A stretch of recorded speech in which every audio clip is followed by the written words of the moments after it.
Welcome back to another video. और आज हम बात करेंगे वीआईटी वेल्लोर के कोई भी कैंपस में अगर आपका हॉस्टल अलॉटमेंट मिस हो गया था और अगर अभी आपका ऑफलाइन हॉस्टल भी मिस हो गया है तो आपको क्या करना चाहिए, क्योंकि बहुत सारे लोग लेट रिपोर्ट करते हैं। तो उसके लिए मैं आपको एक सॉल्यूशन बताऊंगा।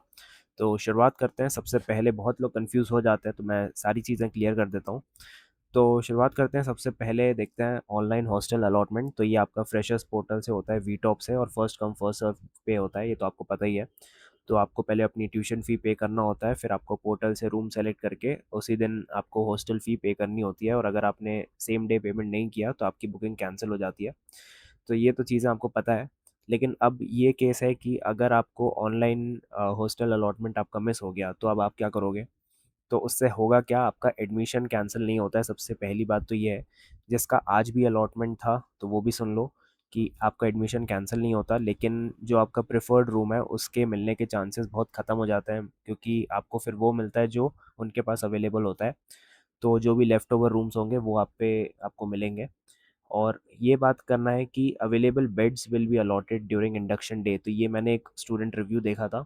तो जो भी इंडक्शन डे में अवेलेबल बेड्स होंगे वहीं आपको मिलेंगे। और हॉस्टल ऑफिस आपको अप्रोच करना रहेगा। हॉस्टल ऑफिस जाओगे तो आपको एक रूम मिल जाएगा, वो हो सकता है टेम्प्रेरी मिले अभी, लेकिन आपको ऑफलाइन अलॉटमेंट हो जाता है। और आपकी चॉइस नहीं रहेगी, जो बचेगा वही आपको मिलेगा। तो बात करते हैं ऑफलाइन हॉस्टल अलॉटमेंट की, उसकी रिकवरी प्रोसेस कैसी होती है। तो अगर आपका अलॉटमेंट मिस हो गया है तो ये सारी चीज़ें आप कर सकते हो। सबसे पहले आप कैंपस रिपोर्ट करोगे, ओरिएंटेशन के आसपास या उसी दिन आप रिपोर्ट कर सकते हो। और ऑफिशियली तो वैसे ओरिएंटेशन से एक दिन पहले आपको करना होता है। आप 9 से 6 के बीच में कभी भी जा सकते हो, कैंपस रिपोर्ट कर सकते हो और अलॉटमेंट के लिए अप्लाई कर सकते हो। फिर आपको डायरेक्ट हॉस्टल ऑफिस जाना रहेगा। जो मेल स्टूडेंट्स होंगे उनको चीफ वार्डन ऑफिस जाना रहेगा। और जो फीमेल्स होंगी, फीमेल स्टूडेंट्स होंगी, उनको अपने रिस्पेक्टिव ब्लॉक सुपरवाइज़र के पास जाना पड़ेगा। तो ये आप पूछ लेना, जिसको जहाँ पता होगा तो वो बता देगा। तीसरी चीज़ जो है वो है डॉक्यूमेंट्स रेडी रखना है, क्योंकि आपको अपना एडमिशन लेटर, आईडी प्रूफ, आपका हॉस्टल का एफिडेविट जो आपने 200 रुपीज़ का स्टैम्प पेपर में करवाया होगा, पासपोर्ट साइज़ फ़ोटोज़ और अपना फ़ी पेमेंट का जो भी प्रूफ होगा वो आपको देना है। उसके पास आपका टेम्प्रेरी अलॉटमेंट हो जाएगा। जैसे अगर रूम अवेलेबल होगा तो आपको तो डायरेक्ट रूम अलॉट हो जाएगा। लेकिन अगर कैपेसिटी फुल है, मतलब कुछ भी रूम अवेलेबल नहीं है, तो आपको एक डॉर्मेट्री दे देंगे। मतलब बहुत सारे बेड्स होंगे तो उधर आपको कुछ टेम्प्रेरी स्टे के लिए कर देंगे। फिर जैसे जैसे रूम्स खाली होते जाएंगे वो आपको दे देंगे, या फिर किसी के शेयरिंग में भी आपको दे सकते हैं। तो ये टेम्प्रेरी अलॉटमेंट अभी होता है।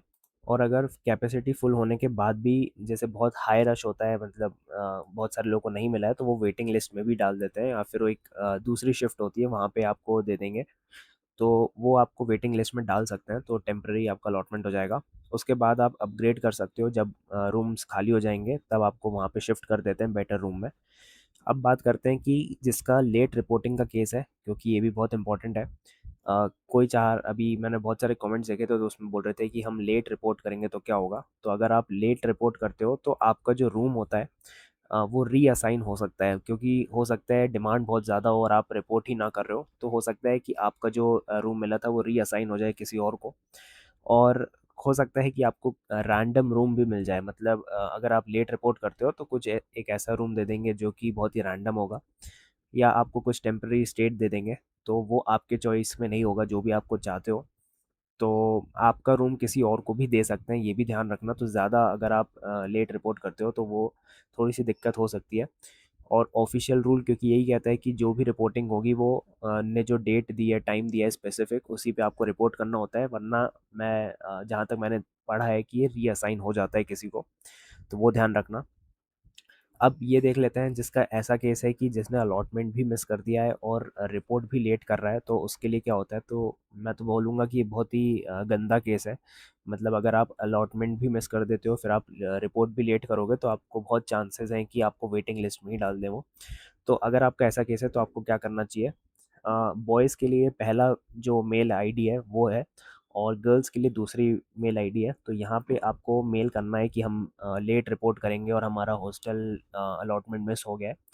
तो आप हमें एक टेम्प्रेरी जो भी है या फिर एक ऑफलाइन हॉस्टल अलॉट कर देंगे। जब भी हम आएंगे तो आप अपनी डेट लिख सकते हो कि मैं इस तारीख को आऊँगा।